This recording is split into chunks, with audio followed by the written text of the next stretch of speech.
We're going to start streaming here, and this is going to be how we do it. So we're going to start streaming. We're streaming right now. We don't have an image to stream. I need to add an image that we can stream. 1 second.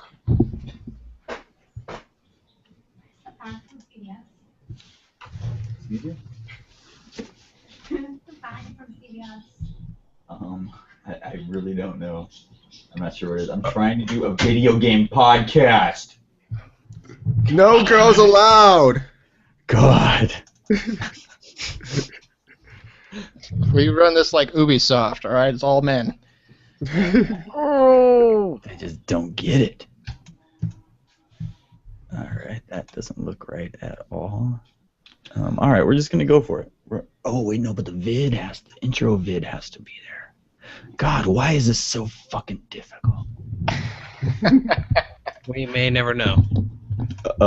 I forgot that I switched over all the assets. So, all right, here we go. I'm ready now.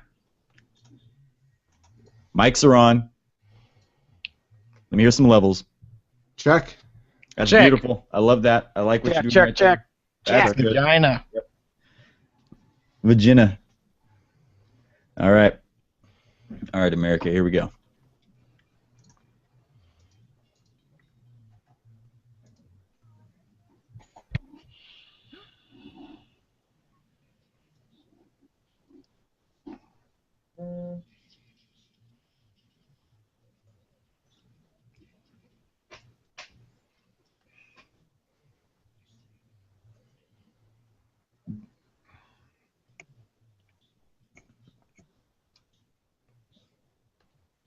Let the music swell.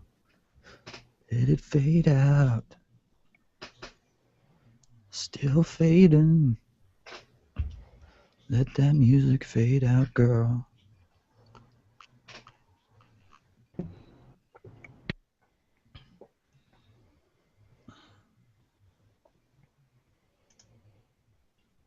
Wow. Hello. Welcome to the 1985 FM podcast. It is June 16th, 2014, and I am your host, Randy LaGiudice. I'm joined this week by Lawrence Lawson. Hello. Brendan O'Connell. Oh. Jeremy Conrad. Hello. And Nathan Mayer. That's me. Hey, how's everyone doing this week? Doing We're so well. awesome. Before we start the show off, we need to mention that Nathan is now a proud owner of a Wii U.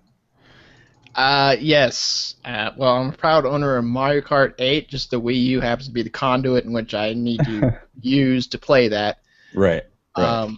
Yes, but I do have one now. Apparently, I've received insider word that it is out of production.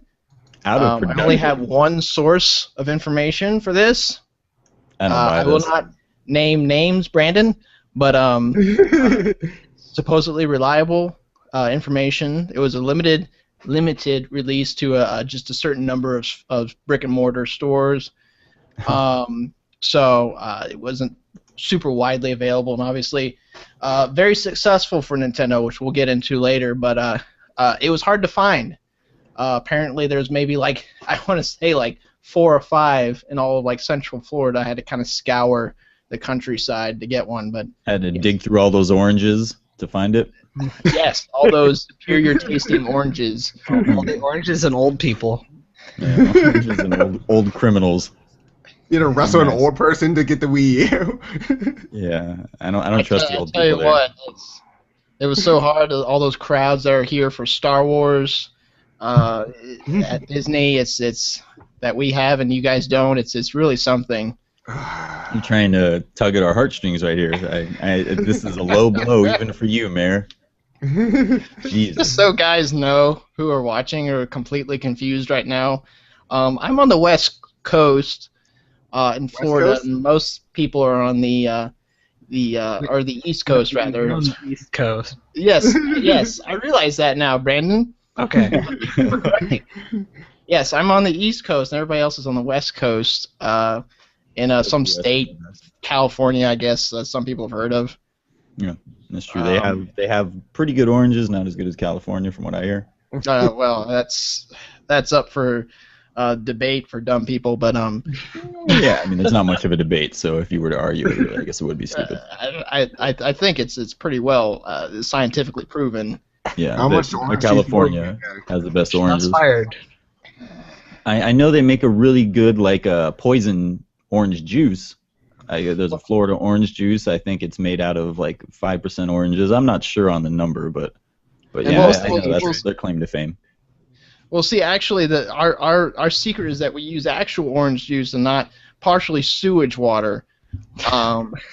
So that's I cannot speak to the chemical compound that makes our orange juice. I can speak to the deliciousness of it, Exactly. but the Tell him, Randy. Tell him, Randy. the rancid nature in which it's created, I can't speak to that. Tell him. Unfortunately. I mean, there's a reason Mickey Mouse moved over here. It's and is here to stay. I mean, I'm just saying. Come on. Those oranges that Jose sells on the corner in downtown L.A. look pretty good. They're pretty fucking good. You don't know about Jose's oranges. There, Jose, you got a plug, bud. That's your plug. Don't knock him until you try it. Make good use of that plug, Jose. All right, let's talk about this week. Let's start off with. I want to talk about the Destiny Alpha, but let's first start off with the Battlefield Hardline Beta. I think a good portion of us have actually got into it, played it a little bit. Let's start with Brendan, because I know he's played a bit of it. Jeremy, did you want to snort about something first? I'll just say, Too, I played only one match and I went back to Destiny. So you guys go at it. Yeah, I played it for a while, and I really wasn't that impressed.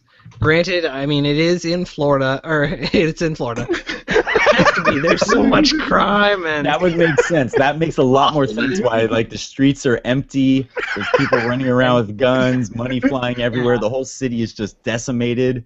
At first, I was like, "Is this the Florida map?" yeah. It's just one map, which kind of bored me.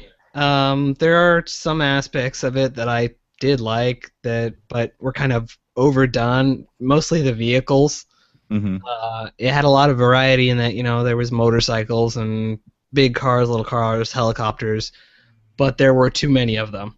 I think so. Pretty much everyone can get a car and just run you over. Well, I mean, so Or much of you the, could pile so much 4 of the cops game. in one car. Yeah. Well, so much of the part of the game is that the way it basically works out, at least in the beta, is that there's, at the very beginning, the start of the match, there's a pile of cash in the middle that you have to take to your separate vault trucks. And in order to be able to get to those areas really quickly and make the match continue to keep moving, they have to have a lot of vehicles to get people to be able to move themselves quickly. Whether it's too much, I mean, I'm sure you could argue that going on foot would make the game a little bit different. I don't know. Did you use the cars a lot? I did, yeah. I mean, you have to. Yeah. I jumped on one car and the idiot crashed it and killed us all. I always try to go for the motorcycle. The motorcycle's really ridiculously quick. But The driving is not that great, though. I was trying to play it with my Xbox One controller because they put the updates on Windows now, so you can use the Xbox One controller, and I was having no luck with that thing. I mean, it played well, but I mean, just playing against people who are playing on the mouse and keyboard, I didn't stand a chance. Oh yeah, it's like you have one arm. Yeah, pretty much, yeah. So I got maybe 3 kills in 4 or 5 games. But I also in the end, it's fun, but it's just another Battlefield, and I'm kind of bored of that. Yeah, and that's the kind of thing the whole time I'm playing, I'm like, I feel like I've played better versions of this the whole time, and the whole time I'm just thinking, God, I know Destiny's out there right now. So let's just get right into, let's talk about the Destiny Alpha. Wow. Yeah. Yeah. It's and the crazy thing is right now the game is running at 1080p and Digital Foundry did a thing on it and it looks great and Bungie says the game already looks better than it does in the alpha client. The alpha lets you play any of the classes and you can play up to level 8. So you can it's over now. They actually extended it till this afternoon, but you could actually pretty much max out the level max out the game in a few hours. Then you just go and try into the class. And the worst part about it is it would tease you. You'd hit level 8, but you have all this level 9 gear in your inventory that you can't equip yet. And you're like, Right. yeah, I want to play with this gun. The alpha had one multiplayer map, which was basically a domination style map where you capture the three flags, and that was set on the moon. And then the Earth stuff it had a little story mission at the very beginning where that's where people get introduced to Peter Dinklage's robotic dialogue, where he's like, the devil Yeah, I came heard from about the that, moon. And then there's a little exploration area where you go back into that same map and you can run around and you find these little beacons and they give you quests in there and you could use that to level up. And there's a strike, which is basically a dungeon, pretty much. A strike is a dungeon in the game. It's 3 players usually, and it says it's level 6, but here's the thing with the alpha. And a lot of people are complaining about this, and I agree. The bosses are a pain in the ass to kill. In the strike, you go through like there's one encounter where it's sort of like a horde mode where you have to hold off hordes and hordes of enemies. That can be kind of challenging. But then you get to this stupid spider tank, and you have to shoot out its legs to kill it. And if you're lower than level 8 or even level 7, unless you have really good weapons, it can take a while to kill that tank. I mean, even heavy weapons, because I actually leveled up to level 7 just so I could use a rocket launcher. Even the rocket launcher didn't do anything to that thing. So you just have to keep killing that tank and hope that not all 3 people die, or else it restarts everything. And then once you get past there's another boss, which is like a combination of a boss and a horde mode. It keeps spawning ads and stuff. But that was actually kind of fun, that last boss. And you get past that spider tank and you get to that last boss, and like, okay, this is really cool. It's the game's very much like Phantasy Star Online, but in first person, and that's the way it's structured. You have a central hub city, and then you go off and you do these strikes and exploration areas and that sort of stuff with other people. And I want beta right now. I didn't want alpha. Yeah. The worst part about it playing it on the PS4 is the PS4 battery life of the controller. Yeah, I can imagine. You got to buy like a really long mini USB cable. Yeah, exactly. What was I was gonna ask? So give me kind of a rundown of the variety that you saw in the alpha, whatever I guess we call it alpha, of the quest structure. Like what's kind of the rinse and repeat of the quest structure? There was a couple different ones. There were several different collection quests where you kill mobs to collect items they drop. Then there was one where it was a doohickey quest, like in WoW, where you have to go to a specific part and click on something, and and then there was one where just kill a certain number of enemies. Then there was another one that I didn't get to work in the alpha, where you have to survey like an enemy's strength, and I could never get that one to work. I got that one a couple times, and I could never get that one to work. But yeah, there are typical kill 10 rats type quests, but the difference is it's a first-person shooter, so they go pretty quickly. I mean, and you get a nice chunk of experience for it, so it doesn't really feel too much like a grind when you're doing those type of quests. I was level 6. I went in there and I hit 7 pretty quickly, and then by going through the strike, I hit level 8. So I was reading some impressions that in some cases the spawn rate seems kind of low. Like there'll be cases where the enemies seem sparse and you're kind of waiting for enemies to respawn. Do you ever encounter like that? From what I saw like in the exploration area, there were preset spawn points for groups of enemies. I didn't have a problem with them not respawning. It's just you have to kind of know where these spawn points are. Go there and you'll find a group of enemies to kill. I didn't see anything about them have a problem with them respawning too slowly or anything. Do you think that's something they'll end up keeping in the final game? Because I think they're going to tweak quest. Like spawn camping kind of situations. I think they're going to tweak a lot of it. I think they're probably going to tweak the enemy, the boss strength, and they'll probably tweak spawning a little bit and that sort of thing. That's what the alpha was about. Well, actually, the alpha I think was partially more of a networking thing, but a lot of it was they wanted feedback on like what worked and what didn't work. And like the beta is going to start on the 17th, so that's going to be another opportunity for them to even get a larger group of players in there to figure out what works and what doesn't work. Alpha characters won't carry over to the beta. They haven't said yet or not if beta characters will carry over to the final. So leaving now that the beta is done and you're kind of like going over your experience, what's the thing that kind of is your lasting impression with the game so far? Well, I've said before, my favorite pen and paper RPG of all time was TSR's Buck Rogers. The reason why I like that, okay, it was set in our solar system just in the future, and each of the planets had their own society and unique look and everything. And that's kind of what Bungie's doing with this, where in the alpha you can go to Mars or Venus, but in the first game you'll be able to go from Earth, Mars, Venus, and the Moon, and there's stuff on Mars to do, there's stuff on Venus to do. So it's very similar to that Buck Rogers game, and they've already hinted that future versions will then involve the outer planets and the moons and stuff there. So I like the scale of it. I like that you're not. I mean that I like that it involves the scale is the most impressive thing, and the potential, because they've said they want to do 10 years of Destiny content. The potential is absolutely there for that. Do you want them to make more sequels of Destiny, like Destiny 2, or would you like it worth more like DLC content? Expansions and stuff like that. Exactly. Yeah.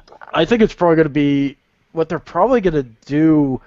It's like Phantasy Star Online, so they'll probably come out next year with a Destiny 2, and it will include the main game and then all the new stuff, and you'll be able to your character will continue on to the next one, like Mass Effect kind of, where you'll be able to move your character to the next one. So that's probably how they'll do it. They'll have DLC throughout the year, but then next year there'll be Destiny 2. Your character will continue on, and if you haven't played Destiny, you'll be able to pick up that and still have all the previous content: Earth, Mars, Venus, and the Moon. Huh? I wonder. That's an interesting thing. Go on. Go ahead, Nathan. That would represent, a pretty big departure from how Bungie's done things in the past, right? I mean, they've typically they spend a lot of time in between the sequels, and they might release map packs and things like that in between. Right. But they're kind of treating it more of like an MMO now. So and like I said, they want to keep going for 10 years with it. So yeah, it seems like they're almost kind of treating it at like a platform in a way. Exactly. Yeah, and people are going to burn through the content so quickly. They're going to need to get more stuff out next fall. Well, if they're treating it more like MMO, wouldn't sequels kind of diminish that purpose in a way? Like you don't see you don't see like WoW 2. Yeah, no, that's a good point, but I think that's why it's such a unique situation, because you're dealing with a console user base who is very used to having like consistent upgrades. So you have to find a way that translates into a way that console gamers understand. I think having a Destiny 2. I think the way you do it is fun. Every WoW expansion is kind of like a new game in its own, because it is an expansion, but every single expansion they change. Pretty much every expansion, they change skills, they change items, they change how the talents work. Talents have been the same for the last 2 expansions or so, but they change it enough that it's treated like a new game, and they do it as a version number. So this next expansion coming out will be version 6.0. So it's already kind of treated like that with WoW, anyways. Maybe the best solution is probably go about like the Capcom route, where it's like you have Super Street Fighter, Arcade Edition, where you still can play against those people online. Yeah, that's probably how it's going to be. Yeah, so it's just like, that's not because I think if calling it Destiny 2 would be like, well, fuck the other Destiny. It's like, no. What they'll probably do is like, you can still play with the old Destiny 1 people, but you just don't get the other planets or whatever kind of lore that's added onto it. It's probably going to be like Disney Infinity, where 2.0 is coming out, and it's all backwards compatible with 1.0 for the most part. Yeah, it seems like you run into a weird situation where obviously these engines are going to be upgraded over the time when the next games come out. Is it something that the person who has the original Destiny is going to receive those like graphical updates, much in the way like they do MMOs, or is it going to be something where only your server side content is kept and would the upgrade be like full price too? Yeah, I assume since it's a console space, it would be. I mean, that's not a bad deal even if it was like $60, considering how it's an MMO that doesn't charge you monthly. I mean, I would gladly pay $60 every couple of years rather than pay $15 every month for a really good MMO, as long as they keep their servers running and everything. Yeah. I'm curious to see how quickly a lot of people go through this opening game content, because we've seen that with the MMOs that have gigantic teams, and people just burn through it because they're so excited. Yeah, what's like kind of the end game content, to keep people, Well, just in comparison, on Old Republic, people hit max level burn through all the content in the head start before release. Yeah. So people will do that. They'll burn through. Well, I mean, on the everything. plus side, I mean, we're dealing with a first-person shooter, so there is a tremendous amount of potential for endgame content in just the PvP space. Oh yeah, absolutely. And the PvP's good. I noticed a little bit of balance in it. Same thing as a Halo. Like whoever got that tank won. Right. That sort of thing. But it's the idea that they're treating it as a platform, I think, is the right way to look at it, because it's going to be their platform for their games for like the next decade, and then they'll get tired of it and they'll go on and do something else. Maybe they'll bring back Marathon or Myth. Or Halo. They can't. That's owned by Microsoft now. Obviously, I'm just joking. I would just they did so much work to get Bring away back from it. Myth. That'd be awesome if they went back to it. Bring back Myth and the great install bug that formats your hard drive. Nice. They'll make a game specifically only for Mac. They should remake Marathon. Yeah.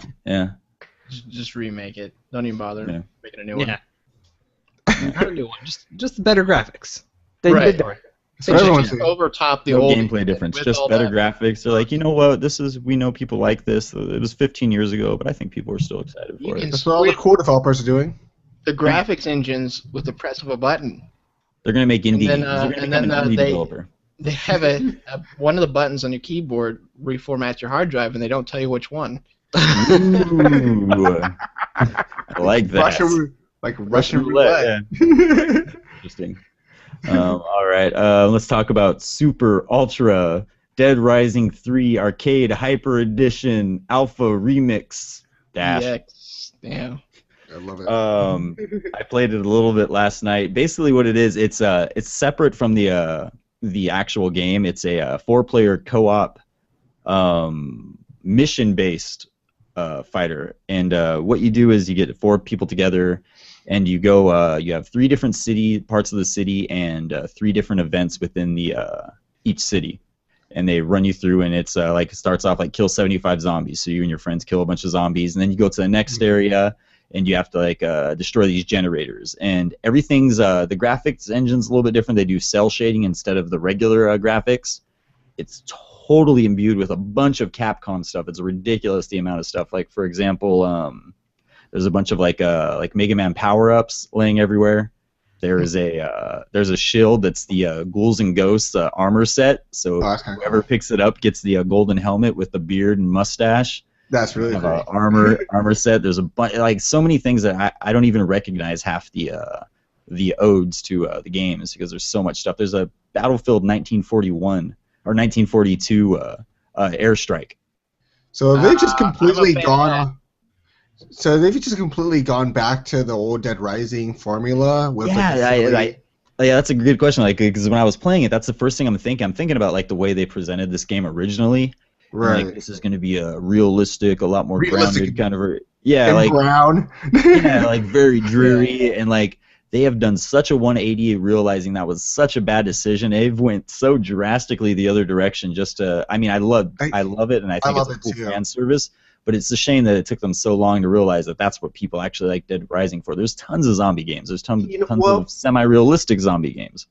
Yeah, I think that when the game was released, you kind of saw that they were kind of struggling with the tone of the game. You'll have parts that's like, are they trying to be funny or not? And it's like, this is obviously trying to be more serious. And then other parts are just like, this is really funny. Like, why? What is the goal? And you I think we talked about it. We talked about it at the time when it was coming out. That I think there was a lot of critical response to how serious the tone was, and it feels like a lot of the humor or the comedic value in it was kind of shoehorned in the last minute, and that's why it kind of feels like it's totally disjointed, and there's like this big this is super serious thing going on, and then there's these wacky moments that totally fell out of place, but not in the same way that it did with the original Dead Rising games. No. Well, I think a lot of the wacky moments are just because of the costumes that he was in when there were serious moments. Exactly, yeah. It's like, I can't believe they did this to my family, and just like he's just in like a dominatrix outfit. Yeah, or like when you're like wearing a dominatrix outfit that's covering your face, and that guy's like, I recognize him. You're like, you recognize me? I'm wearing a leather-clad mask, but you know who I am? Okay, awesome. Yeah, but I mean, from what I've played, the short bit I play, I'll probably play a bit more of it tonight. It's a fun game for $10. It's a cool little DLC pack. Yeah, I mean, it's fun, and if you're a Capcom fan and you remember all this stuff, obviously it's a tremendous fan service, and the name kind of sells it on its own. So how's the pacing of the missions then? Is it kind of you kind of plodding through it, or is it moving pretty quick? It moves pretty quick. Obviously, there was a few times where I couldn't get an entire group, so doing it by yourself is a lot difficult. I don't even think you could beat all the missions by yourself because, like, at one point you're sitting inside. I'm not sure if you've seen the gameplay footage where the cemetery is inside the city, and you have a steamroller with that shoots like fire, like rockets, and you have to kill 750 people. Trying to do that by yourself, even with a steamroller that's running around, is still a hard thing to do because there's only so much time. Everything's timed, so to kill that many zombies in that amount of time by yourself is actually pretty tough. So, you just but need yeah, to get good. Get good at the game. you need to get all the goods. You just have to have friends. And they do a cool thing where they kind of each character is varied enough. Like for example, Frank West is very much like a melee. He uses a bat with barbed wire tied to it. He's very melee, like close range. And then they have the daughter Green, who has a rifle and does all far like long range attacks. But when you get close, she does like these melee hybrid projectile attacks. It's really cool the way they have different styles with each of the characters. You think this is going to be a last Dead Rising 3 DLC? Did it boost the sales at all for this game? Or I mean, right now, if this one does well, I think they might. Yeah, it would make sense with the limited amount of stuff that's out to make another DLC kind of in this vein. But aside from that, I mean, I don't think we're going to see another serious DLC. Yeah. So yeah, but what would you like to see from future DLC packages? Like future DLC, you know, I really do. I like the Capcom Ode to Capcom route, but I would also like to see just maybe if they redid one of the mall from Dead Rising 1. Was this the first DLC pack released for it? No, they've had a few character packs where they were like one-shot stories that you went down. So, and I think it was like 4 different characters. Okay, so this wasn't the 13 gig patch. No. This actually was, I think, already patched into the game recently, and it was like a 32 gig file or a 32 megabyte file, sorry, to unlock everything. Oh, okay. So yeah. It's probably part of that 13 gigs then. Oh yeah, I'm sure there's part of that 13 gigs in there.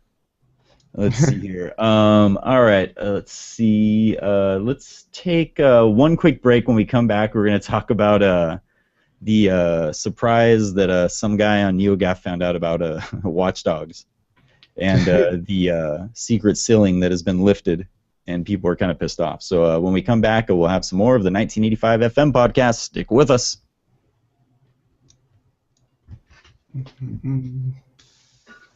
On a bridge version on YouTube.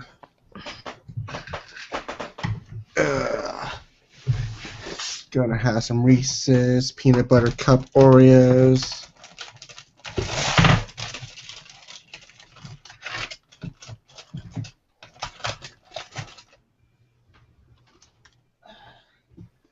I wonder if the branding makes them taste better than the old peanut butter Oreos. Oh man, did you see the code line in that Watch Dogs thing that says this is PC only? Who cares? What? That's not real, is it? No, that's real. It's in the it's a code. It's a C++ just a mention. It's not part of the code. It's just a little note they put in there. Oh yeah. This is PC only. Who cares? Wow. Like there's 2 hashtags next to it or whatever. Yeah, the 2 slashes. It's just a call out. It's a notation. Right. That's pretty funny. Hilarious. I like that. That's kind of funny. PC only. And then they've also found in more of it, they actually found that specific things were. We'll talk about on it. Like there were specific effects designated only for E3. Yeah, I did see that. Oh my gosh, that's crazy. Stupid. Like why? Because they want to make the games look the best at E3. It's like, oh, this is what the game will look like. Yeah, buy 1 billion copies. Oh my gosh. We'll talk about it more. I want to save. But yeah, that's some pretty shady. And it was Guru 3D who found it, not Gaff. Gaff went to Guru 3D and posted it on Gaff and crashed Guru 3D. Okay. Man. Let me use the restroom real quick. I'll be right back. All right.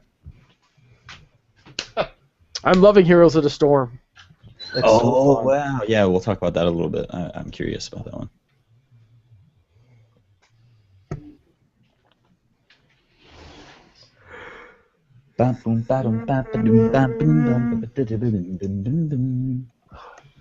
It's light in the chat room today. Oh, actually, no, there's 14 people watching. Not too bad. There's only 4 people chatting, though.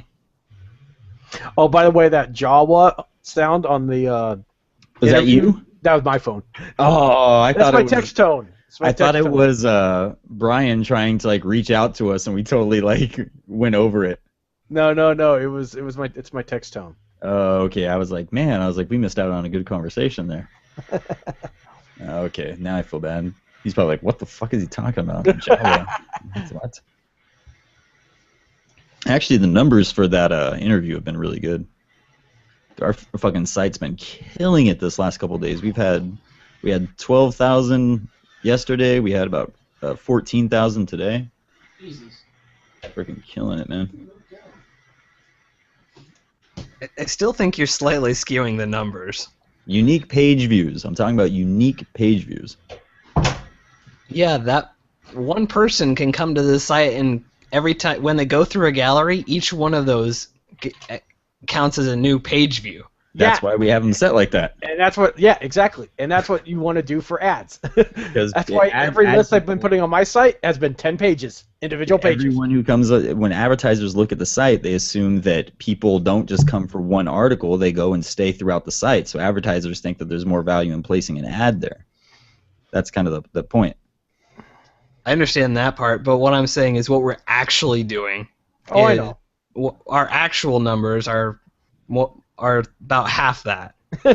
Yeah, I know, because like on my site, when I post a thing that's like 8 pages long, and it's like at 2,000 page views, I'm like, yeah, it's much lower than that, but still, that's 2,000 page views for one article.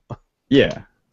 Now, obviously, it's not the most optimal situation, but it's still good. Still good, Brendan. It is really good. Don't pop our balloons. That's what Brendan's here for, though. Balloon popper. Balloon Popper. That's what his Twitter handle info says. Balloon Popper and me. Brandon can pop my balloon anytime. Heyo. Oh. I missed most of that conversation except for the last part. We called you a balloon popper. Randy and Lawrence, did you guys see the Uber news for this weekend in LA? What? If you No. between 1 and 7 o'clock, okay, if you go to LA with the Uber app and you select the Autobot option, Optimus Prime will come and pick you up and drive you around for 15 minutes. Fuck off. Really? The Optimus Prime from Now? Saturday between 1 and 7 p.m. in LA. Saturday through Full truck will come and pick you up. Yes, One That's and what time? between 1 and 7 p.m. That's fucking sweet. Oh, God. And Gotta you make get a it happen. 15-minute ride in the new Optimus Prime. It's the one from the new movie. Oh I hope my you guys do God. that. I think I might have to call off work. I gotta go ride an Optimus Prime for 15 minutes. How many other people can say that? Not Like, a lot. Optimus Not a Prime lot. was my Uber pickup, and he didn't rate me. Oh, Optimus Prime, you little son of a bitch.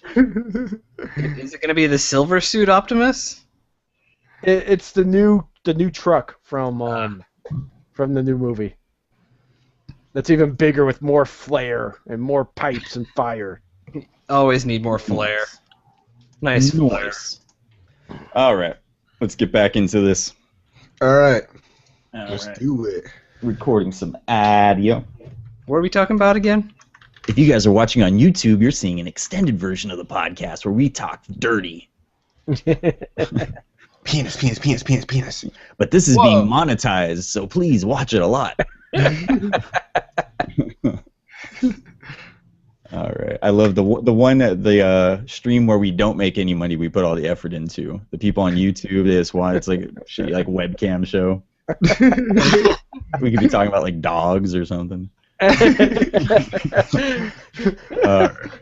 Here we go. Let's talk about dogs. It's not a 1985 Dogcast. Yeah, the 1985 Wolfcast. Love it. All right. Hey guys, we're back, and we're going to be talking about dogs. Yeah, we are talking about dogs. We're talking about Watch Dogs. Nice. Wah, wah, wah. Why you pay the big bucks?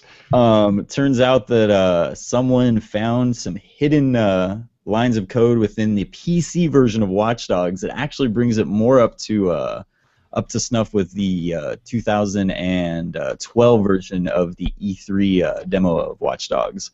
So people are kind of tripping out. I mean, even the lines of code themselves are said like E3 shadows, E3 this, E3 that. There's even a note, a C++ note in the actual code at one spot that says, "This is for PC only. Who cares?" Oh man.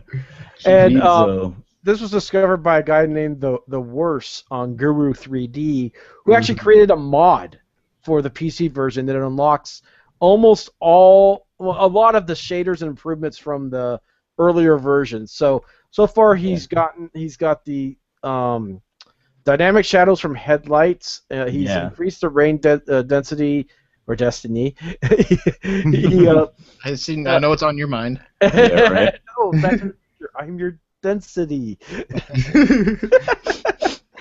He increased the NPC density, and he got the 2012 lens flare working. But it's all in there. Apparently everything is in there from those earlier versions. It's not even a meg, right? It's like a little, like Thue was saying, it was only like 56 kilobytes or something like that. Oh yeah, it's just a little. It's just a little. All it does is go in and switch 0 to 1. Can we even call that a mod? It's more like a patch, right? It's a patch. That's what the guy's calling it. Yeah.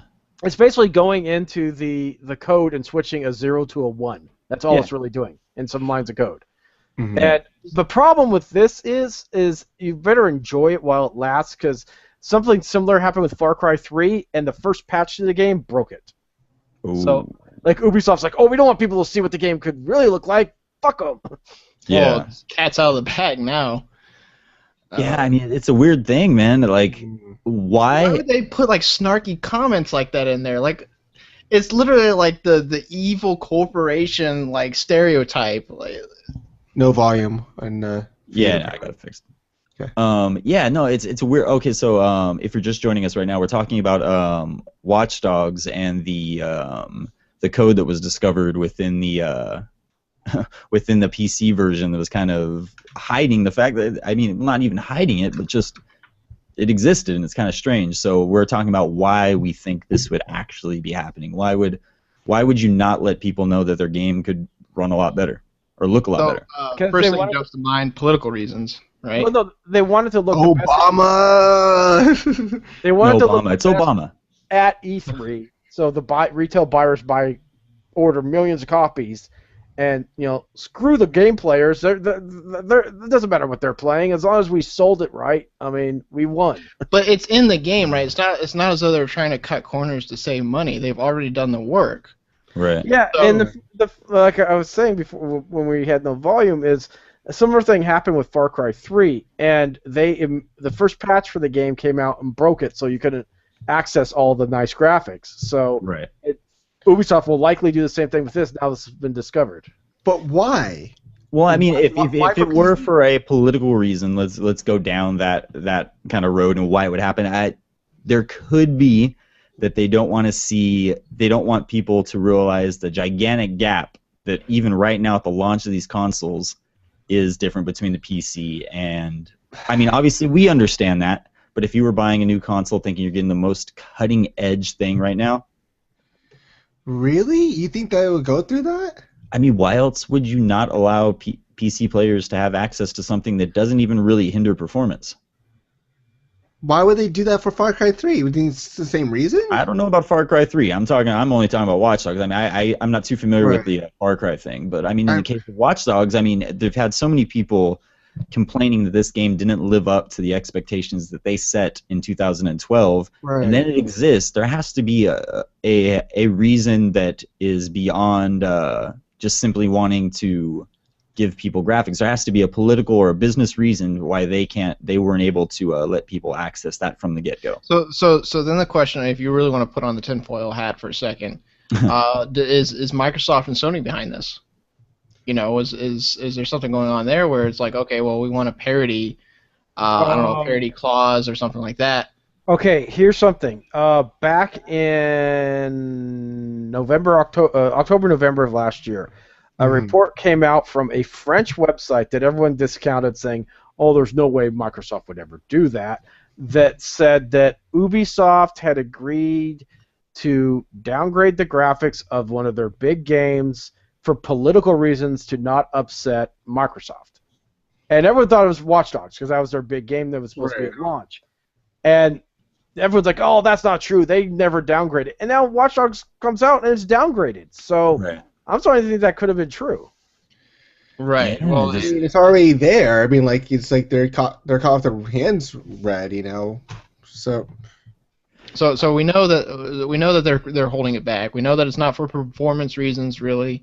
We know it's not to cut corners in terms of work hours, even though they like to say yeah, animations would take like 2,000 man hours to do and stuff like that. They like to make excuses to save money, but obviously the work was already done. Yeah. So okay, the question is, okay, so they have this going on with Watch Dogs, and the implications here. What about the future titles, Far Cry 4 that's coming out soon? Right.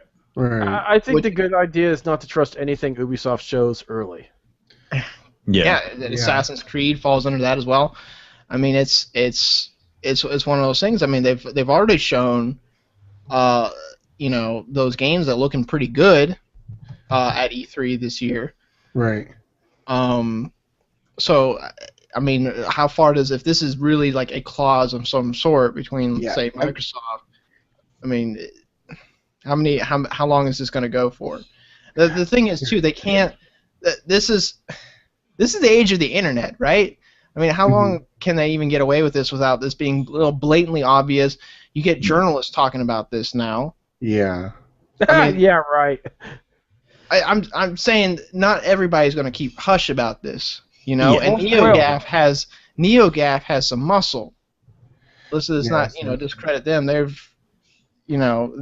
obviously got some weight there. So Except when it comes to getting media badges for E3. Well, yeah. Yeah, I think some of the outlets who don't have to necessarily worry about stepping on the toes of Ubisoft are going to be pretty vocal about how kind of jacked up this. And if you're not really vocal about this, then obviously you are kind of taking a biased stance, because it's pretty plain and simple that if you bought like a PC version, that demo that was originally shown wasn't to sell the PC version. It was supposed to sell you on the next generation consoles. Right. They took a step back from that to make it seem as if you weren't getting screwed out of anything by buying the PS4 or the Xbox One. I mean, that's the impression I get. It just doesn't make sense to me otherwise. It's I mean, like, it's a shame because I was talking to someone earlier about this today. Just like when I look at Assassin's Creed and I look at The Witcher 3, it's just like, what? Like, it's like it doesn't look like a 5,000 man team making that game, because the Witcher 3 team, CD Projekt Red, is like 200 people, and they're able to make that, and it's like that is amazing. But we're talking about a different. We're not though, because Witcher 3 is an open world game. Oh yeah, no, I'm not disputing that. I'm disputing the fact that Assassin's Creed games come out every year. There's teams that are constantly churning out these games. Yeah, they're 5,000 man teams, but 3,000 of those people are working on textures for shoes. It's not like 5,000 people constantly working. Just their hands in so many different things. It's not the same thing. Whereas CD Projekt Red is working on one game right now over the course of many years. It's a different situation. I don't think we can necessarily make a clear black and white comparison between. I don't know. No, if you have three or four different studios saying these 3 or 4 studios are working on Assassin's Creed, that's a lot. That's 3 or 4 more, 3 or 2 more than what CD Projekt Red has, when it's just like those guys only. You know. Yeah, but They then tend- if you start talking about like 3 or 4 years longer that it's taken to make the game, then I mean it kind of equals out, don't you think? I don't think so. When I you're still comparing think this is the thousands to best hundreds. comparison we can be making. We're talking about one team who's making one game, and then we have another studio that's making lots of games in tandem. And I a lot of guess, people- but it's much more. Even if you were to like compare it, it's still much more than what other studios are doing. You I know, think a better comparison would be like the Metro series. right. You know, like that's those guys were their asses off in like horrid conditions. You know, there's Yeah. I don't know if you guys read the article. I forget who. Yeah, I remember that where they were sitting on like fucking like chairs, like fold-out chairs and shit. Yeah, Right. it's just incredible. Like, you know, there is that precedent. You have these small, and in some cases very poorly fitted studios Hmm. that are turning out what is basically AAA content. You know, with cutting edge graphics, because make no mistake, those Metro games pushed PCs Right. to their limits when they came out. Huh. So I don't know. It's a strange thing, and I'm honestly surprised that they didn't think this was going to come out. Like every time a game comes out, people dig into the code. It's when it's on PC. right. So it's kind of a surprise I didn't think this was going to happen. I think, I mean, like Jeremy said, you know, they'll probably patch it in, but I'm pretty sure now that it's out, you know, and it's more public and it's gaining more traction, that there's going to be someone, if they do try to cover it up, someone's going to dig it back out and also mod it so it still performs the way it should. I mean, the only thing I can compare this to is like if a politician wrote a note that said, "Haha, no one will discover the bomb inside the Clinton Memorial," and then they threw that piece of paper away in a public trash can. That's exactly right. That's pretty good. That's a pretty good analogy right there. That's pretty much dead on. So Yeah. we're just It's this is really political. That's that- it. That's all. That's the reason. I guess that's all we can really say about it. I mean, Watch Dogs obviously wants to blow up the White House. Right, obviously. Why? It's just you'll make so much. no.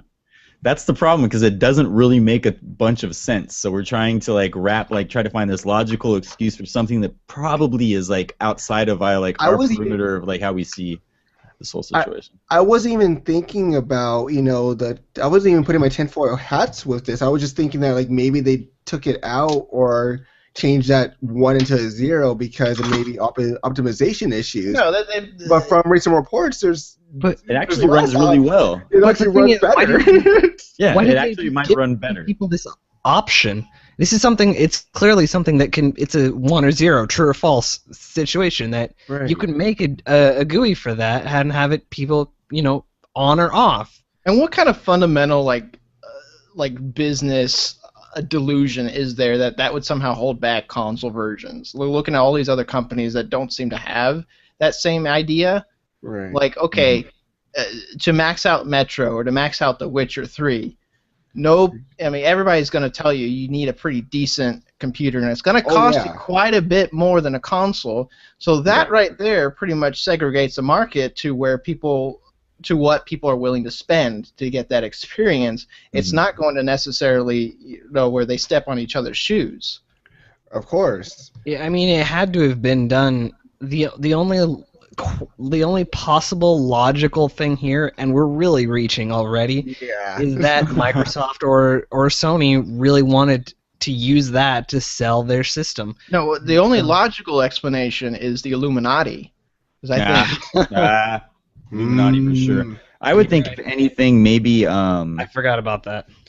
that there's a possibility that maybe they intended to bring out a patch that was going to enable all this stuff, but for the time it's being, going to be the NVIDIA exclusive patch for right. for But as Phys-Ed. for the time being, maybe they had some deal where they weren't going to screw over the consoles and make this version look particularly better. So I mean, that's, again, it's reaching, but that's the only thing that I can see. Like maybe like you know, But the you're thing not. is they advertised this version as the console version. Yeah.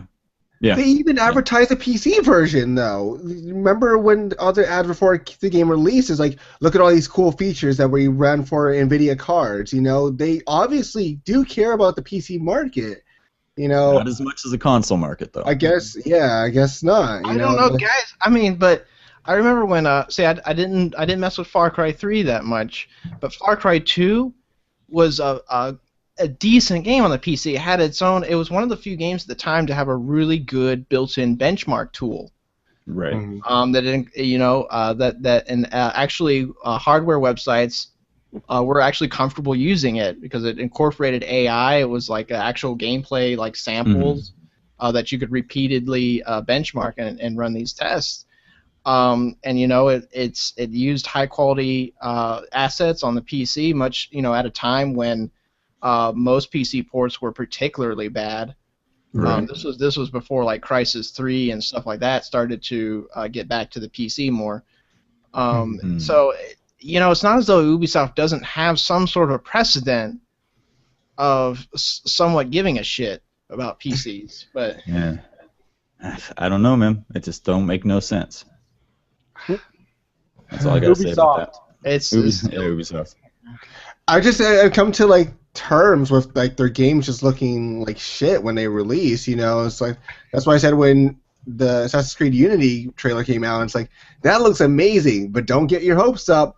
You know, just kind of look behind the curtain and see like what else you like about it besides the visual fidelity of it, and just like, well, I do like the gameplay, so I'm excited for it. I mean, like stuff like this gets me worried for like the Division. Yeah. Like Although- there's games that I've really been looking forward to that now I'm kind of worried if they're gonna totally under deliver. Mm. What were you gonna say, Jeremy? The E3 demo this year, Division did look a little bit downgraded from last year. Yeah. But All right, let's talk about some May NPD numbers. yeah. Okay, how about that Mario Kart number 2 after 2 days? Yeah, it's It crazy. turns out people like some Mario Kart. Yeah, Mario Kart took the second place spot after being only available for 2 days. Watch Dogs held on to the first place spot, even though it has ridiculously bad graphics. And let's see, we have MLB 14, the show. Wolfenstein actually had the 4th spot. Minecraft, Spider-Man, of course. Titanfall stayed in at spot number 8, and Call of Duty still hanging on there at number 10. So wow, Nintendo had a good month. What was it like? A good couple days. What was it like, a 4 times boost or something like that? Well, yeah. Well, I mean, you bought one, so Right, well, that's 100% increase to what they were selling before. Right, exactly. Yeah, I mean, and it's all basically because of the bundle, pretty much, which again is apparently scarce. I don't know why they wouldn't keep that going, Brandon. But if he was here. No, he has bad internet. It's should we talk about hardware then? Yeah, certainly. Let's Yes, talk go about for some hardware numbers. I don't know if anybody was paying attention to last month's NPDs. People made kind of a big deal that during the month of Titanfall, that the PS4 still outsold the Xbox One, Right. by almost 2 times. So the estimates right now, for May, place the PS4 at more than 2 times the Xbox One sales. So this is the estimates. Take this with a grain of salt because this comes from NeoGAF, but this is using pie charts and math and wizardry to come up with. PS4 sitting at about close to 200,000 units in North America. Xbox One about 79,000. Yeah. That's a little bit of a gap. A little bit. A little bit of a A gap. little bit of a Neo gap. Whoa. I don't know why I said that. That just sort of happened. And so the Wii U actually outsold the 360 a little bit. Watch Dogs 46% of Watch Dogs was sold on the PS4. That's crazy. Even with those bad graphics. Amazing. No, apparently the PS4 is as good as the PC version thanks to Ubisoft's Yeah, right. brilliant decision making. Yeah, exactly. Gosh, this is rough. I mean, obviously, Microsoft had a good showing at E3 this year. Do you think that's going to even put a dent in this gap, or do you think we're going to see the same thing coming up next month? Or is it too early for these games that they even announced even have an effect on people's buying choices? Despite a dubious report from NeoGAF about GameStop saying that the Connectless SKU is flying off the shelves, you look at Amazon, it's not exactly burning up the charts on Amazon. I was at GameStop the other night, and they're trying to sell Xbox Ones to people, and people don't want it. They want the PS4 and even the Wii U over it. Right. I don't know. I mean, Sunset Overdrive is going to come out. It's going to be really good. I think Halo's going to help a lot, but I think June, July, maybe even August are going to be tough months for Microsoft. Well, let's keep in mind they also have the price drop, but that actually came into effect on the 9th. So yeah, but there was a price drop Titanfall month as well, and Right. that didn't really do anything. Yeah, well, I mean, we'll see. And now that there is the promise of some games, I mean, Right. I'm definitely not saying it's going to Arguably- happen, but arguably, they have yeah, something in their favor. What Jeremy was alluding to, I mean, the Xbox One, as far as exclusives goes, has a better looking holiday season. I think that's where we really need to be looking critically at these numbers. This is a continuation of the PS4's momentum, which Hmm. could keep going. Reversals are not impossible; they're just really difficult. Yeah.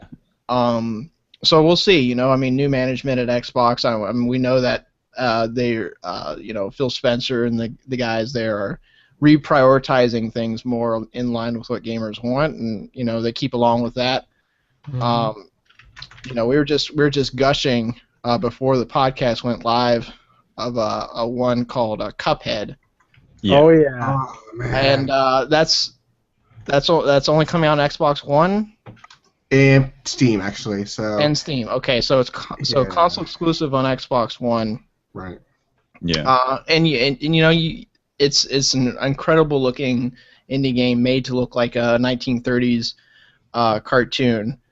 It's just incredible animation and style, something that no one else is attempting right now. If you're a fan of of the genesis of animation, hand-drawn animation, this is amazing. It's so good, and Yeah, I that's mean, the really only thing nice. the only thing that's really close to it that I think of race from memory is actually Skullgirls. Skullgirls kind of had that kind of rounded animation look that was like early like Disney cartoons and stuff, it's why I like that fighting game so much, because it had something that wasn't like an animu like waifu like fighting simulator or whatever. Right.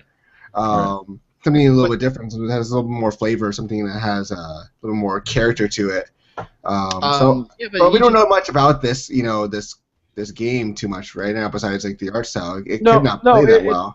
It's a run and gun, and it's like multiple bosses per episode, and I think they're aiming to have something like 30 bosses in the game. Wouldn't it be cool if it was episodic? That's what it is. It's episode. It's gonna be episodic. Yeah, and they want. That's and, really cool. I'm down. Yeah, it's gonna be episodic like that, and there's gonna be tons of bosses. So yeah, we know what type of game it's gonna be, and it's Okay. definitely looking forward to it. It's really good to see this stuff like this on Microsoft's platform after all the gushing from indie developers. You see, it's such a pain to get on Microsoft's platforms. Sony has been so bending over backwards to help us out and this and that, and so there's this perception that Microsoft wasn't very supportive. So you see games like Cuphead and Ori the Blind Forest and things like that, where you hopefully will see more of these things that might gradually start to reverse perceptions and might sort of encourage a slow reversal in sales. Hopefully, I think that's all it can be, is a slow reversal. I don't think we're going to see this gap close anytime in the near future. At the best case scenario, I think maybe we see it during the holiday season, and that's even I think they have such a stigma with them right now that it's going to be really hard to close that gap. Yep. So Let's see, anything else you want to talk about as far as NPDs? Yeah, nothing else. You kind of pretty much said what I was gonna say, Randy. Is like, it may, I don't think this is gonna happen overnight. Yeah. It's gonna take that really like bam, that is like the exclusive I need, and I don't think the Halo anniversary pack is gonna do that, unfortunately. Even though it's really cool and it's like excellent value, I just don't think it's gonna be like flying off the shelf like Well, Mario. Lawrence, what about a bundle? I don't think it's gonna fly off the shelf. I think it's gonna boost the numbers definitely. I just don't think it's gonna. I don't think it's gonna do what Mario Kart did for the Wii U, though. What if they bundle the Xbox One with the PlayStation 4? Well, that could work. That might boost sales. Xbox, go to PlayStation 4. How about to become a different system? I wanna extend a Xbox, thanks stop to, sucking. You want I to want to extend extend a what thanks now? to Aaron Paul, by the way. Oh, On his Right. commercial has been very illuminating for many Xbox One owners. yeah. Thanks, Aaron Paul. Okay, let's just say on Amazon, in the Amazon top 20 for video games, the only Xbox One game in the top 20 is Halo Master Chief Collection at number 14. Mario Kart's still number 1. Destiny on PS4 is number 4, and Xbox One Destiny is number 19. Ooh. Oh, jeez. Ooh. Yeah. But good news. Wolfenstein's probably going to get a sequel. I like it. Good to hear. people They are were talking talking about Wolfenstein. Yeah, man. I mean, Not it's word of mouth, right? Yeah, Yeah. I guess so, huh? That game is getting more sales because of word of mouth, but not from the reviewer side. I've noticed, because the reviewers are like, "Oh, it's okay, it's okay of a game," and then Watch Dogs is like, "It's the best game since fucking sliced bread," I think it depends on who you're listening to, because I've heard a lot of people who have been saying they've been getting bored with Watch Dogs and they're going back to Wolfenstein. Well, That's the game they're thinking about. Well, but those are, I mean, that's what we hear because we're like listening to like these other podcasts and everything, but that's not the numbers that are printed out and put posted on the site. Those numbers don't change. It's like, well, it's like, this person says a 10, and then now after they give it a couple of weeks afterwards, like, this is kind of like a. Did anyone give Watch Dogs a 10? I'm pretty sure. I mean, I got a lot of 9s, So Really? I got a lot of 9s. Got a lot of like best game ever. This is the best game ever to fucking blow my face off. US Gamer gave it 100%. Oh, give it up, US Gamer. Man. Oh my god. But Wolfen, I mean, like, and if you want to compare it to like Wolfenstein got like 7s and like, low 8s, so it was definitely lower than Watch Dogs, even though kind of universally for people who played it, it's like they liked it more. So I don't know, man. Maybe those Nexus 7s are really that great that you have to influence your scores that a couple points. Yeah.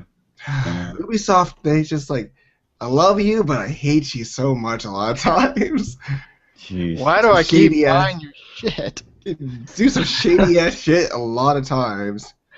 But Watch Dogs isn't a bad game. It's just not a good game. It's just definitely not worthy of the praise that it was getting at from some people. Yeah, it's just not the next gen title that they made it out to be. And I mean, we've been on this road again. I mean, like, just a hacky mechanic. It was just like, press a button, things happen. Yeah. But yeah, I don't know. I don't know what would it take for for the Xbox to raise its sales like the Wii U has done with Mario Kart Wii U 8. Honestly, I couldn't tell you. I want to see a neon-colored Xbox One bundle with Sunset Overdrive. Woo! That'd be cool, like having like that'd be nice. the like I forget what it's called, but the juice like splashes on the console. or Overcharge something XL. like that. Yeah, the Overcharge. Yeah, cool. Delirium. Overcharge. Guys, I think we just designed something. Yeah, right. Actually, I can't stop thinking about that game. I had a lot of fun with that hands-on, and I really do want to start playing that game again. That's like the one thing that I am really excited about for the Xbox One in the next 6 months. But our dude bro's gonna buy it. Are Dude Bros gonna play? I don't know what Dude Bros are gonna do. I know this Dude Bro is gonna be buying him Sunset Overdrive. But yeah. All right, if you're listening to the audio version of the podcast, this is going to be it for us. If you're listening to the video version of the podcast, stick around. We're going to be doing the Q&A. So this is where we say goodbye to the audio people. Visit 1985 FM. There's been new content coming up all this week from E3. We have the Order 1886, Sunset Overdrive, Gauntlet, Morpheus, Amiibos, the new PlayStation 4. Plenty of stuff. So check out the website at 1985fm.com and check for new episodes of the audio podcast every Tuesday on 1985fm.com. So for that, we'll see you guys again next week. Thank you. Later. All right, Q&A time. Ask a question. Q's and A's? All right, so if you live in North America, you have to live in North America and ask a question. We are going to be giving away E3 swag. Our friend Unsol, I'm so sorry, but we're going to have to find a digital present to give you because... oh, yeah, I already found something for him. Oh, you got that handle? Beautiful. Yeah. All right. So, yeah, if you're in North America and you want to ask a question, we'll be giving away some E3 swag. So leave your question, and we'll pick one of those questions at random, and then we will get into hold of that person, get their address, and mail them something. So you also have to follow us because that's the only way we can contact you. So follow 1985 FM on Twitch, and we will hopefully you'll win something. So give us 1 second. We'll be right back.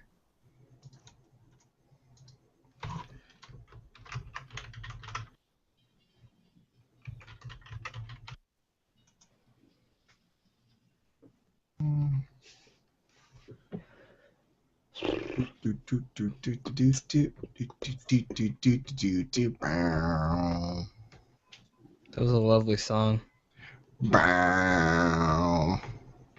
but it just turned into Inception, so... We should get Hans Zimmerman to do our intro video song.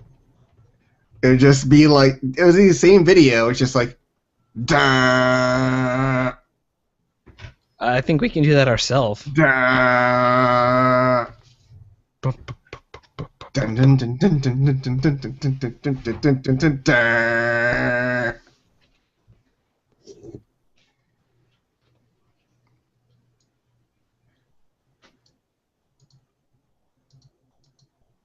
I'm getting really sick of making Star Wars this bullshit.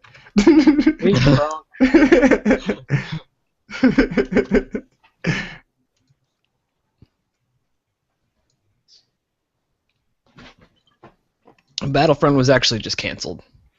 Battlefront's canceled forever. Yeah. Because Hans Zimmerman couldn't do the score.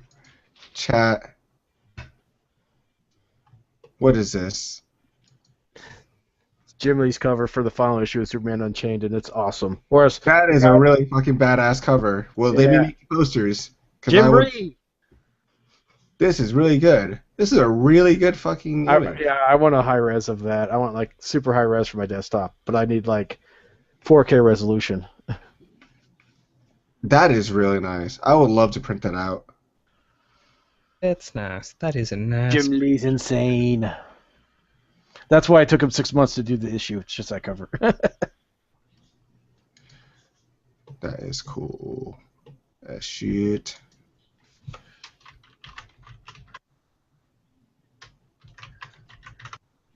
So, what's happening here is Superman burning a hole through space with his He's eyes. burning all the holes in space. And Lois Lane has superpowers now. Especially That your makes lady sense. holes. Whoa there. He went there. I did go there. Where are we going? There, apparently.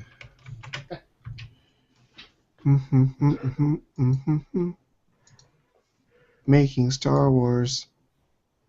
He's so drunk. They are so gone.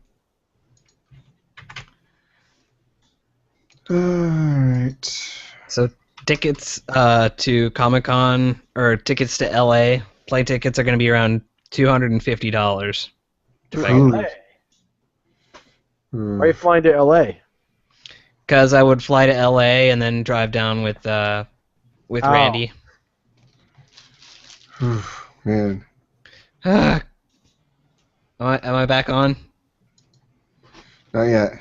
Okay. I was explaining why I would go to LA. LA. Making Star Wars is on drugs. This is confirmed. You guys need to make a post on that on the site. I'm gonna screenshot this and then I'll give it to you, and you can use whatever you want. Why don't you just take a screenshot of my end? Yeah, just do it on your side. Evidence. Put on Furious Fanboys. This just in: Making Star Wars is on drugs. Don't believe No, the lies. I'll post it to the Force.net because they're really raging on him today. Look, he's on drugs. See, that explains the rumors. Oh, brilliant. All right. How do you feel, October? Question got the Renault. I just told him I was What? Jason's like, I'm on drugs in the chat. I said, I'm going to screenshot that and put it on TFN. Yeah. Yeah, they'll love that. Oh, that explains it all.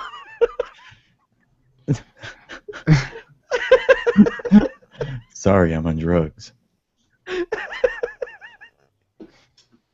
Oh my god, yeah, a screenshot of that. Making Star Wars On drugs. on drugs. That'll do great for the numbers. Alright. Broke a string on my guitar. This guy. He just trolls our chat the whole fucking time. I love it. Okay,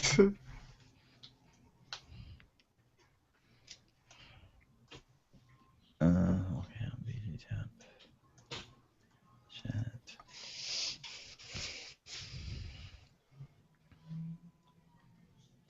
Do you think Toad is kind of an asshole?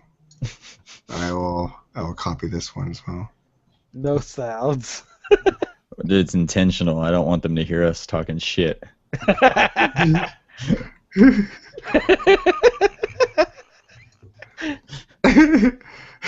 No, no sound. Todd Bridges is still alive.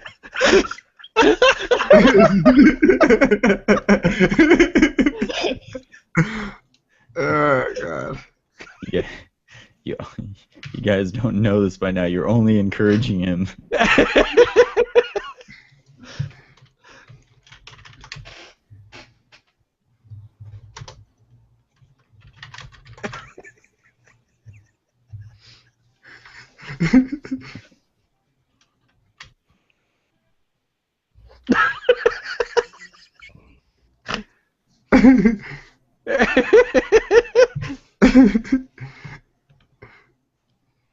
We should just talk about making Star Wars. His comments.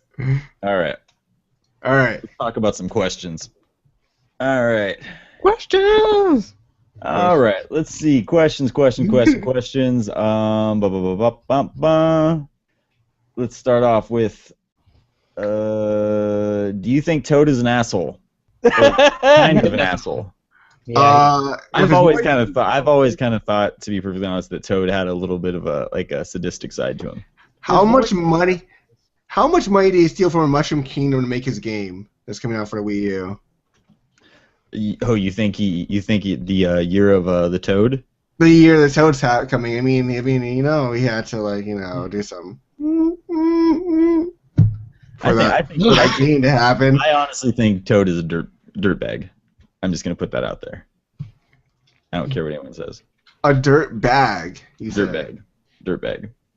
Anyone else have something they want to say as far as Toad? Toad. No. Why Toad? Why did they name him Toad? Because he's a mushroom. Right. Like a toadstool? is a type of mushroom. Lawrence, did you just put this together? Yeah, come on, man. Has it been nearly 30 years? Just getting this? I got fucking like books about why this may be a thing. All right. Obviously, this is too heady of a conversation. So This- let's not. Yeah, I'm not prepared for this conversation. This is another question from Making Star Wars. Andrew wants to know when Battlefront is coming out, but I think that's dumb. When is Battlefront 2 coming out? 2019? 2019? Well, the thing is, Battlefront 2 and Battlefront are already out. You can get them right now. I would be more interested in Battlefront 3, which is coming soon. And I think that's looking about 2015. Are they calling it Battlefront 3 or are they just calling No, it Battlefront? it's just calling Battlefront. It's a reboot. But how confused would I be when I go into GameStop? Just tell me you want the one that crashes all the time. They're like, oh, God. the one that Visceral made. The one Oh, that nice. he's working on. Ooh. You're gonna need some Yeah, ointment no for problem. that burn. Woo, yeah. So yeah, holiday 2015. That's when it's happening. All right, What do we have here? We have a Highlander 2 isn't that bad? Why does it have such a bum rap? Highlander 2 sucks. because there can only be one. Next question from Making Star Wars. No, I don't think there's any more questions. Oh yeah, I feel like a deaf kid. That's more of a statement than a question. I'm just gonna put that out there. Let's see here, and let's see. Kevalev asks, "How do you feel about October if you only have $120? I feel like I'm not going to be able to pay rent. I might be kicked out of my house. I might lose my car. I feel like I might not even be able to feed myself." Anyone else? I feel like Sunset Overdrive and Assassin's Creed. I feel like waiting for the Steam summer sale in a couple weeks, and buying buying the whole Steam library. Well, let's see here. You have Alien Isolation, Dragon Age Inquisition, Drive Club, Middle Earth: Shadow of Mordor, Borderlands the pre-sequel, Battlefield Hardline. Oh yeah, Evolve. Mortal Kombat. Mortal Kombat. There's a lot of games coming out in October. I revised that. If I only had 120, it'd be Mortal Kombat and Sunset Overdrive. Are they calling Yeah. it Mortal Kombat X or Mortal Kombat 10? Mortal Kombat It's X. X. No, it's Ed, 10. Ed Boon said X numerous times, so I'm trusting him. All right. But I think I'd agree. I would say, man, that would suck. But I would say, yeah, Sunset Overdrive and probably Mortal Kombat. Yeah, sounds like good games to pick up. That sounds like a nice little. Anyone else want to throw in on that? This month? Oh wow, No. October. October. About $120. Hopefully I'll have a Wii U by then because I'll probably get Bayonetta 2. And I will get Mortal Kombat X. All right. If I didn't buy any other systems than what I have right now, I'd probably get Drive Club and Mortal Kombat. All right. Mortal Driving Kombat. Club, really? Yeah, You're excited about Drive Club? What am. about Yeah. What about the social features made your pants a lot tighter? Just the, I don't see anything that it does differently than like Forza or Gran Turismo, so I'm just intrigued. Honestly, I might end up with Drive Club. I don't know if it would be in October though. Yeah. Uh, Is that going to be a $60 title? well, assumably. Yeah, I would assume it will be. I think They got to Brendan pay for that extra development time. Yeah. And we all thought it was going to be because Project Morpheus, or at least I did. Morpheus. I don't know if I would buy it, but I am curious to see how Shadow of Mordor turns out. I've heard really good things. Yeah. Heard really, really good things, actually. I still haven't A tried lot of it. people are like, "Oh, I don't like how much it looks like Assassin's Creed," but honestly, I think that works in its favor, probably. Really, I heard that it kind of looks more like Batman. Batman Yeah, combat. it looks like Batman Combat with like light Assassin's Creed traversal. Yeah. Well, what are we talking about now?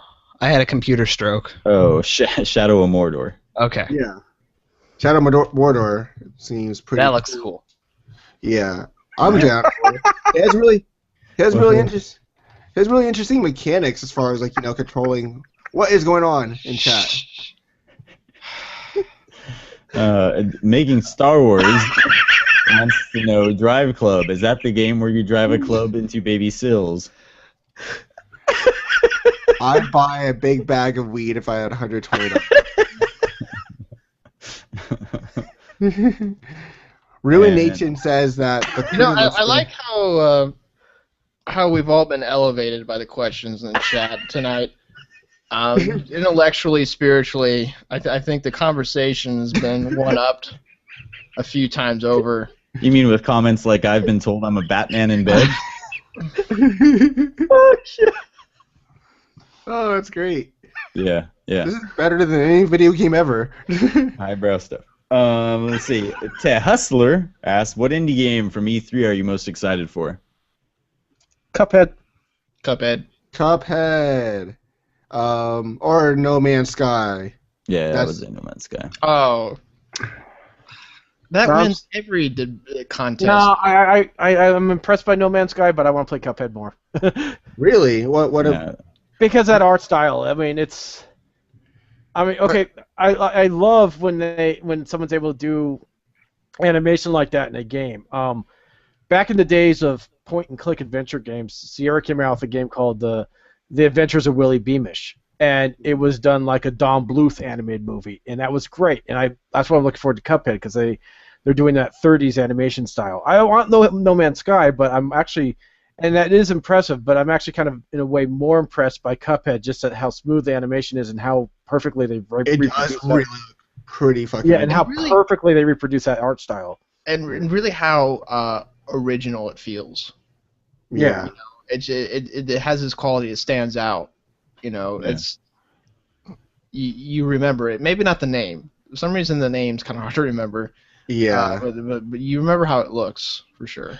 I mean the same reason why you're excited about Cuphead, it was the same reason I was kind of excited about like those Naruto games. I wasn't really a big fan. I'm not really a huge fan of Naruto, but I really liked what they did with the art style for that game because it looks exactly like the animated series. Even like a little bit better. It wasn't like, oh well, here's 3D models of these anime characters. It looks like the anime. I would like to see more of that. Maybe like even from he alluded to earlier with like Adventure Time, whatever. Right. I'm surprised that they didn't make an Adventure Time game that looked more like the show. It was kind of like, oh, it's a video game version of Adventure Time. It's like, Yeah. I think, like South Park is another good example. Yeah, South Park. so- Yeah. Something that's just like if you didn't know someone was playing, if you didn't see a controller, you would think it's a show. And I would like to see more of that from future games. I'm pretty sure it's a lot easier said than done. honestly. As far as what To Hustler was asking in the chat, I actually am excited for Lovers in a Dangerous Space Time. It's just there are so many indie titles that one kind of gets pushed towards the bottom. Yeah. But I'd definitely pick that one up. I think that one's going to be a fun one to play. Yeah, I mean, I think we're kind of looking at this as if there was only one title to pick up, but I mean, considering these games are going to be $15 each, why not pick up all of them? Yeah, pick up 2 of each. But yeah, Pick up 2 Lovers of in a each. Dangerous Space Time is definitely something I'm interested in picking up. There's a lot. I'm excited for 3s. Yeah, 3s is cool. Yeah. I love 3s. Like on what's it coming up on? Is it coming up on Xbox One? Yeah. Why? Why would you just buy it for $1 on your phone? Because it's 3s and it's amazing. It can be on everything. It would be so much better on the PS4 with the touchscreen, though. With the touchpad. Yeah. Yeah. It'd just be better on the phone where it was designed for. I hear you, but I mean, it is a fun game. I mean, it's not like they're like, oh, it's on the phone, it can't possibly go anywhere else. But I mean, obviously, Or I mean, like- they could do gesture controls on the Xbox One. that would be a disaster. We've talked about this so many times. It'd be the worst way to play that game. It's so frustrating. Xbox, come on. Come on. It worked out so well for Angry Birds. Come on. Yeah. Like, I mean, don't you love paying $50 for Angry Birds? Yeah, that's some bullshit, huh? Get it on the iOS for like $3. A Like every dollar. version.